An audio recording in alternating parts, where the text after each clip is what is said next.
স্থিতি কি তা জানাবো। ব্রেন স্ট্রোক হয়েছিল জানা যাচ্ছে এখনো পর্যন্ত এমআরআই করে, কিন্তু মিঠুন চক্রবর্তী এখন জানা যাচ্ছে অনেকটা বিপদ মুক্ত। কথা বলবো প্রতিনিধি অভিজিতের সঙ্গে। অভিজিৎ, জানা যাচ্ছে যে অনেকেই নাকি বলছেন যে মিঠুন চক্রবর্তী অনেকটা বিপদ মুক্ত এবং তাকে নাকি কেবিনেই দেওয়া হবে আইসিইউ থেকে। তাহলে তো খুব ভালো খবর।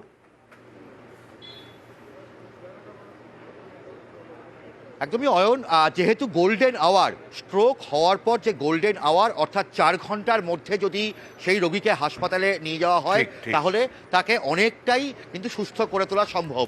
যেটা হয়েছে অভিনেতা মিঠুন চক্রবর্তীর ক্ষেত্রে, তাকে শুটিং চলাকালীন, শাস্ত্রী ছবির শুটিং চলাকালীন তিনি অসুস্থ হয়ে পড়েছিলেন, তার বাঁ দিকটাতে অসাড় হয়ে গিয়েছিল।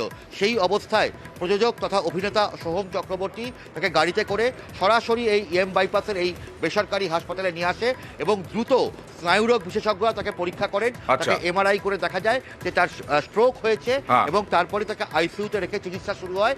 এখন অনেকটাই ভালো আছেন মিঠুন চক্রবর্তী। কিছুক্ষণ আগেই অভিনেত্রী দেবশ্রী রায় তিনি দেখতে এসেছিলেন এবং তিনিও জানান যে মিঠুন চক্রবর্তী ভালো আছেন। বেশ, দেবশ্রী রায় কি বলছেন দেখাবো।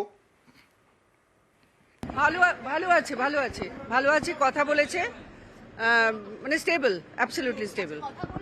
হ্যাঁ, কথা বলেছি, নাথিং টু ওয়ারি। আজকেই কেবিনে দিয়ে দেবে, স্টেবল, ওই জন্য হাসি মুখে যাচ্ছি বাড়ি।